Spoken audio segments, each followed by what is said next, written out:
ఏపీవీడబ్ల్యూఎస్ energy employees association నూతన కార్యవర్గ ఎన్నిక ఏకగ్రీవంగా జరిగింది. కాకినాడ పాత బస్టాండ్ వద్ద గల కమ్యూనిటీ హాల్లో ఏపీవీడబ్ల్యూఎస్ ఎనర్జీ ఎంప్లాయీస్ అసోసియేషన్ కార్యవర్గ సమావేశం జరిగింది.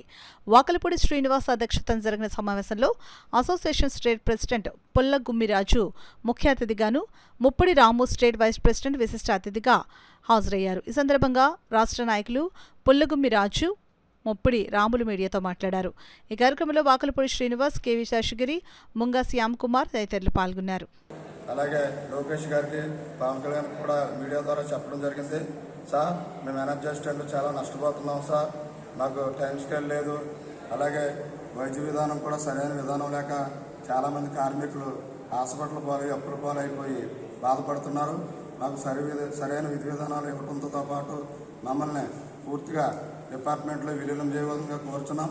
ఎందుకంటే సచివాలయం వాళ్ళు 10 to 5 వర్క్ చేస్తారు, మేమైతే 24 గంటలు కూడా వర్క్ చేస్తాం. అర్ధరాత్రి అనక అపరాత్రి అనక బ్రేక్ డౌన్లు కానీ, కండక్టర్లు కట్ అయిపోయినా కానీ, ట్రాన్స్ఫార్మర్ పోలు కానీ వచ్చి ప్రజలకి 24 గంటలు కరెంట్ ఇస్తున్నామంటే మా కుటుంబాల్లో వెలుగులు లేకుండా పోని ఈ ప్రభుత్వం అర్థం చేసుకుని మమ్మల్ని వెలుగులోకి తీసుకొస్తారని చెప్పేసి మా కార్మికుల ద్వారా అందరిని అడుగుతున్నాం సార్.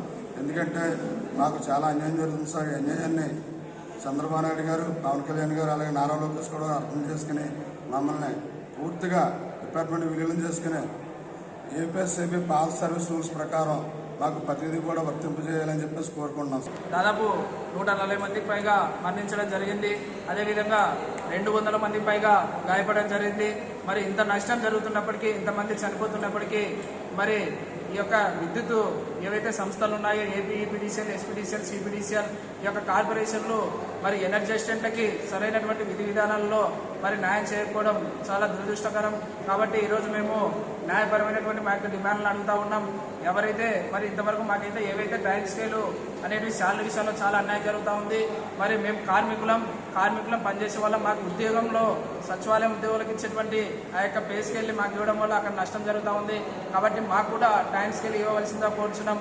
అదేవిధంగా ఈ చనిపోయినటువంటి 200 మంది మరి ఆ విధంగా గాయపడినటువంటి 200 మందికి వాళ్ళకు న్యాయం చేయవలసిందిగా కోరుచా ఉన్నాం. అదేవిధంగా మరి ఎవరికైతే మరి ఈ విధంగా బాధితులు ఉన్నారో వాళ్ళకి సరైనటువంటి న్యాయం చేసి మరి మెడికల్కి సంబంధించినటువంటి బిల్లుల విషయంలో మాకు క్రెడిట్ కార్డు అని చెప్పి కొంచెం అక్కడ అన్యాయం జరుగుతూ ఉంది.